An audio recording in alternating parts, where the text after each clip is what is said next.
Let the fists smash flesh, but this time I want to speak of some anime with overpowered protagonists that passed under your radar. That's right, so I won't be speaking of anime like Isekai Cheat Magician, Wise Man's Grandchild, or even the One Punch Boy himself. Since many content creators are already speaking about these anime, I want to touch a few that didn't get the popularity it deserves. And with a quick reminder to subscribe to our channel to see more watch lists every Thursday. Here comes the anime with the gangsters. Starting off our list, we have World End.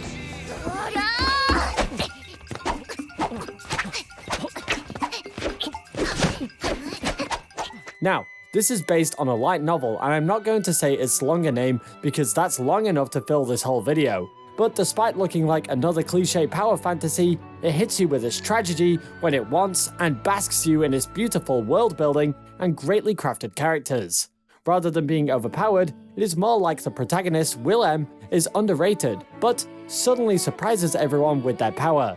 World End, or Sukasuka, happens in an apocalyptic world now attacked by mysterious beasts. To defend humanity and what's remaining girls, dubbed as leprechauns, wield the ancient dug weapons and work hard to fend off these creatures. Before moving to watch this anime, be warned. You may think this is an isekai comedy, but in truth, it is actually a tragedy.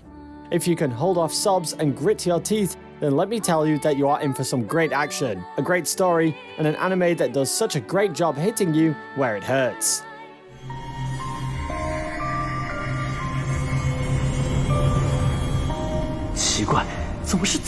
If you want a short and sweet power fantasy, then Kwanzi Fashi is the best anime to suit your needs. Packed with a magical, action-filled 12-episode series, this anime is about Mo Fan, who finds himself in a universe similar to his, where magic has replaced science and the so-called magic is used to fend off beasts and other evil lurking in the forests. But Mo is born as a son of a laborer, and as rumors spread about his poverty and lack of magical ability, others label him as weak. But Mo Fan soon turns out to be an underdog with immense potential with rare abilities. He can harness several elements at once and can leave everyone's mouths gawked. Now, moved from weak to dangerous, Mo needs to learn how to survive in the world as well as to face the threats that come to him. In short, Kwanzi Fashi is a very enjoyable short magic anime, with a strong and determined hero who wants to change the lives of him and those around him. Coming up next we have Moribito, Guardian of the Spirit.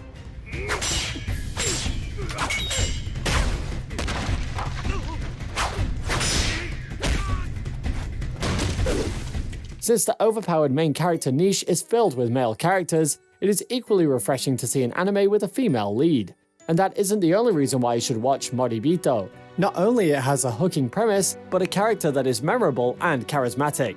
Now, Balsa isn't overpowered enough to destroy cities or shoot out powerful magical attacks, but she is more on the realistic side. Balsa has good skills with weapons and is pragmatic, intelligent, and decisive. The anime starts off when she is tasked with saving a prince from being a sacrifice, and her struggle to keep her protected. If you need a break from all that power fantasy and want to watch a rather realistic portrayal of an overpowered character, then give this one a watch.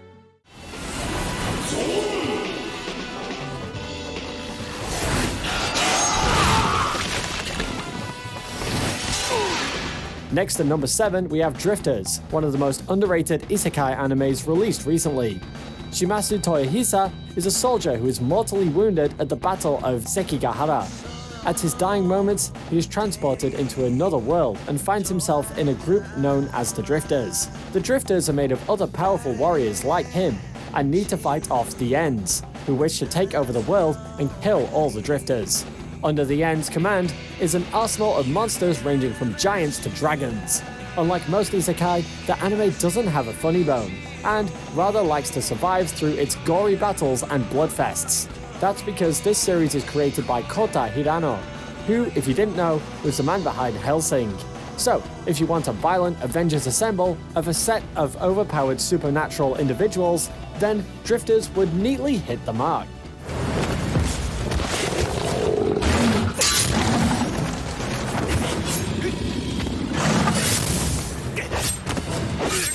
Record of Grand Crest War comes in next on our list. This smart girl and the overpowered boy goes on a thrill ride to capture kingdom after kingdom in a sword and sorcery mixed political struggle. Honestly, one sentence cannot explain Grand Crest War. On one side you have the beautiful Silusa Melites, finding a way to defeat the demon lord and impending chaos, and on the other hand we have the skilled Theo Conaro, who wants to liberate his village from evil. Even though chaos and a demon lord is the greater evil, it is the political struggles that runs through Grand Crest War's episodes. Salusa as a female protagonist is both cunning and manipulative, not in a Lelouch way, but in a more noble way. Theo is the knight who fights to defend the lady and doesn't hesitate to show off his power when needed. The show may have reached a much bigger potential, but the 26 episodes give you enough action, magic, politics, and romance as well. Next up we have Mayu, arch enemy and hero.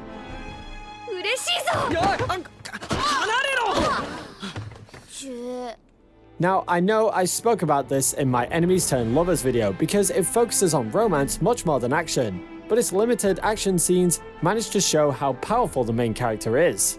Here we have a hero who fights against a demon lord to prevent an upcoming war, but only after seeing the demon lord, he realizes that it is actually a demon queen, and she doesn't seem as evil as everyone supposes her to be. She convinces the hero to assist her to placate the war, and the anime shows their efforts to unite demons and humans.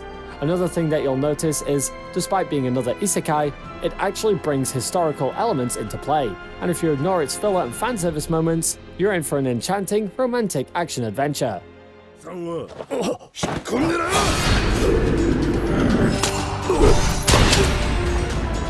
Noblesse is one of the anime releases this fall, but may have left your attention because of many other titles. Noblesse is adapted from the South Korean manhwa and tells the story of a powerful noble named Kadis Atrama di Rezel.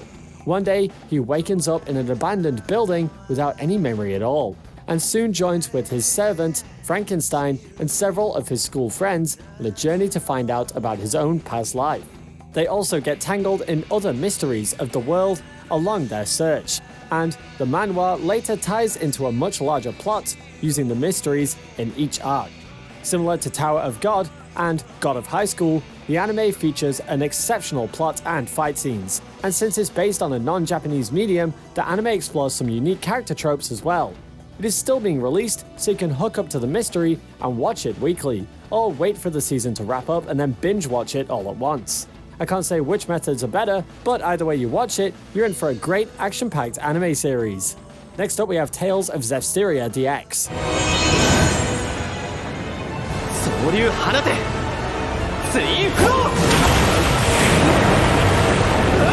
Based on the two video games, Tales of Zestiria and Tales of Berseria, this anime is another hero saves the world anime that passed under everyone's radar. Not unless you've played the original games, of course. The premise of this one is rather simple. You've got a princess who falls into the hands of a boy who can speak to creatures known as Serpahim. Now they should rise against the dark forces of malevolence and save the world from monsters and mayhem. While this may seem like the fantasy story everyone and their mother writes about, the series has several specialities. It has a supernatural storyline that commends the anime, and of course, with the studio behind all of these being Ufotable, you get some cool action sequences complemented by CGI mixed visuals.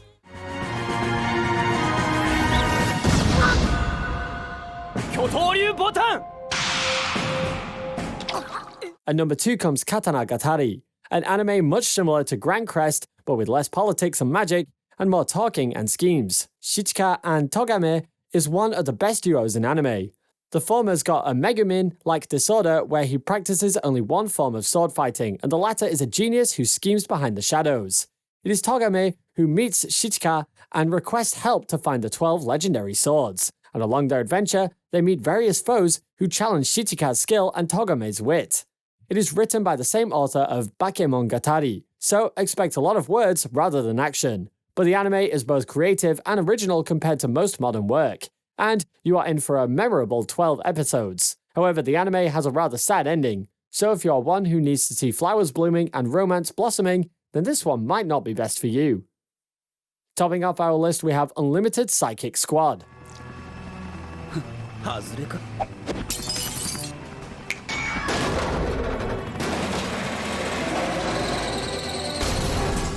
If you remove all fantasy with supernaturalism and less backstory, then you've got unlimited Psychic Squad. It follows Kyosuke Hyobu, who is an esper with supernatural powers. A betrayal leaves him strong and overpowered, but his kind heart still rescues innocents. The anime shows his struggle to rescue espers who are hunted by humans and how he gains the royalty of rescued espers. The plot, the story, and even the characters manage to hook you up, and unlike most anime, the show doesn't drop the hype it builds up in the first episode. You are thrown into a supernatural hype train that goes beyond just superpowered boys and girls. The series is a spin-off to the anime Zettai Karen Children, and much better one. Watch the first episode and you'll be hooked with telepathy, telekinesis, pyrokinesis, and all its esper glory. Among these 10 anime, what are going on your watch list? Let me know down below in the comment section because come on people, we need the comment section to be a little lively. So, if you include a name we missed, I'll definitely be including it in a volume 2. With that, our list comes to an end, and I'll be seeing you all in the next video.